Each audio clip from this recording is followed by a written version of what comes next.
Olá, eu sou a professora Márcia Dias, da Elva Alcir Carrasco. Eu sou responsável por estudos literários e também estudos teatrais.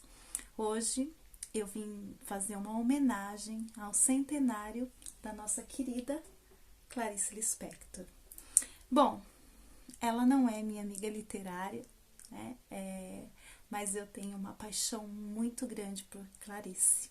Então, esse ano seria o centenário da Clarice.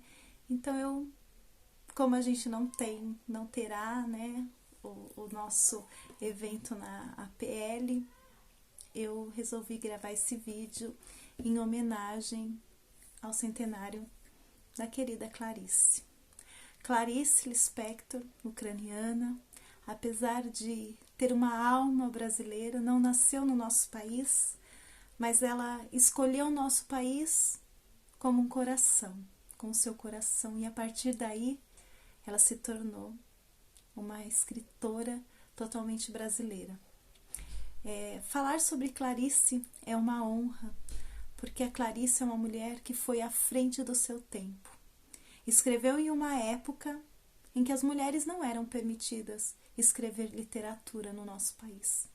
Passou por inúmeras situações, foi morar em outros países porque ela acabou se casando com um cônsul e ele tinha que viajar muito, né? E esse cônsul levou ela para os países que ele tinha que fazer o trabalho dele e ela se sentia muito sozinha.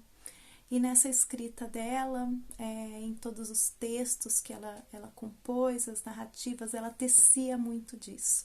E por isso que hoje eu estou aqui para falar sobre a Clarice, porque ela é uma das escritoras que toca muito comigo, né? Eu me identifico muito com ela, principalmente nas questões das personagens femininas. Então, falar de Clarice Lispector é levar um soco no estômago, como ela mesma se define. A escritora que nos deixa suspirando, mas não suspirando porque ela escreve coisas lindas, porque ela descreve, mas porque ela nos faz refletir sobre a vida. Nas suas personagens femininas sempre tem um clímax. Elas vão no foco narrativo tranquilamente, quando de repente, bum, algo acontece com elas e algo muda. E com essa mudança, Clarice nos faz pensar. Mas, além de falar da Clarice, eu quero passar um pouquinho da minha experiência como leitora e como leitora de Clarice. Minha vida mudou como leitora aos 13 anos, quando um livro de Clarice caiu nas minhas mãos. E naquele livro, tinha um conto que chamava Felicidade Clandestina, e eu me vi ali. Porque assim como a personagem do conto Felicidade Clandestina, eu não tinha livros, eu tinha alguns gibis que me eram doados, na escola não tinha livros para a gente ler, não era tão oportunizado como é hoje, e Felicidade Clandestina foi um texto que me pegou pela alma, e por isso eu tô aqui falando que Clarice é uma escritora da alma. Os personagens femininos delas nos levam a uma introspecção, né?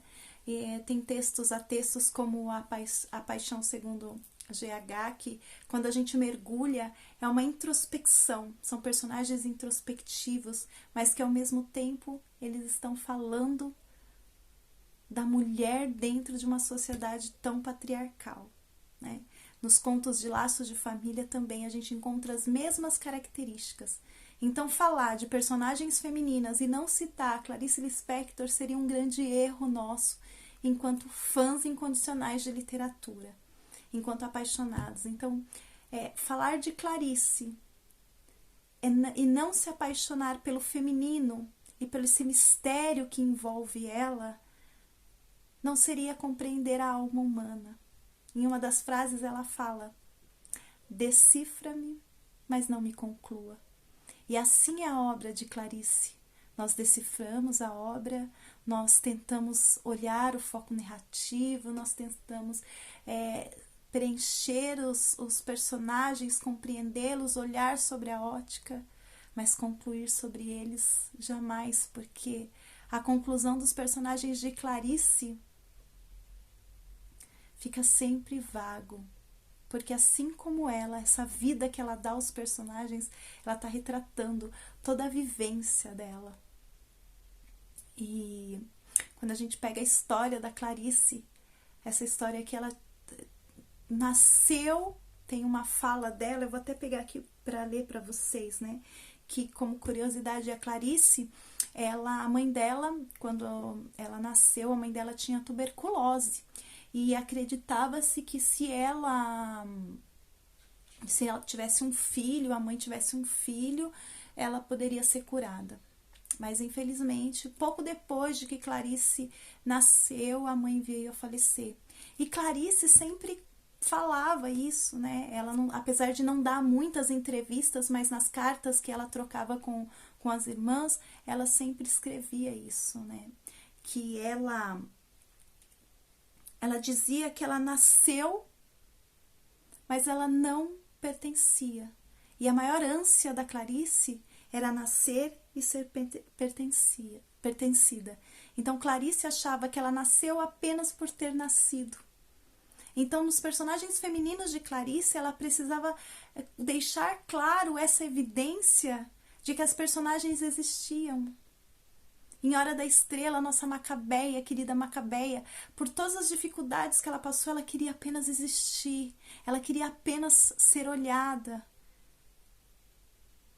Então é o convite de Clarice para que a gente olhe as mulheres, para que a gente caminhe e perceba que ao nosso lado tem uma Clarice, que ao nosso lado, dentro de nós, existem muitas Clarices.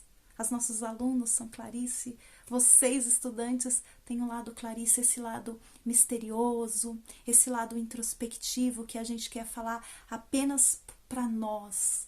A escrita de Clarice é assim, é uma escrita para dentro, é uma escrita introspectiva. Porque, na verdade, quando ela está escrevendo, ela está narrando outros personagens, mas ela está narrando também a história dela. Em poucas entrevistas que ela deu, assim, que ela tinha uma paixão por entrevistar alguns escritores famosos, como Drummond, né? Tem uma entrevista muito interessante com Drummond, e que ela diz: não precisam saber de mim, da minha vida. Vocês não querem imaginar a Clarice Lispector pintando as unhas do pé de vermelho? Então leiam sobre as minhas obras. Então foi assim, né? Eu vou deixar aqui a indicação desse livro, Como Clarice Lispector Pode Mudar a Sua Vida, da Simone Paulino. Ele é incrível para quem quer estudar um pouquinho sobre a obra de Clarice. Clarice, não sendo brasileira, mas apaixonada pelo nosso país, nos adotou. E quando ela estava viajando por outros países, o único lugar que ela queria estar era aqui. E onde nós queremos estar? O quanto a nossa escrita, o quanto as nossas vivências não são tão parecidas com Macabeias. Enquanto nós, como leitores, quanto existência humana, nós não somos introspectivos. Nós nos enxergamos nas obras de Clarice. Então, olhar o feminino na obra de Clarice Lispector é um olhar para dentro de si. Então, convido a vocês a mergulhar na obra dessa genialidade que foi Clarice Lispector. Eu encerro com uma frase da Clarice que ela diz, né, que a vida ela é para ser sentida, vivida. Então vamos viver, vamos sentir a obra de Clarice e vamos decifrá-la. Porém, nunca será possível concluí-la, porque dentro de nós sempre existirá um pouco de Clarice. Conheça essa grande Hora da Estrela.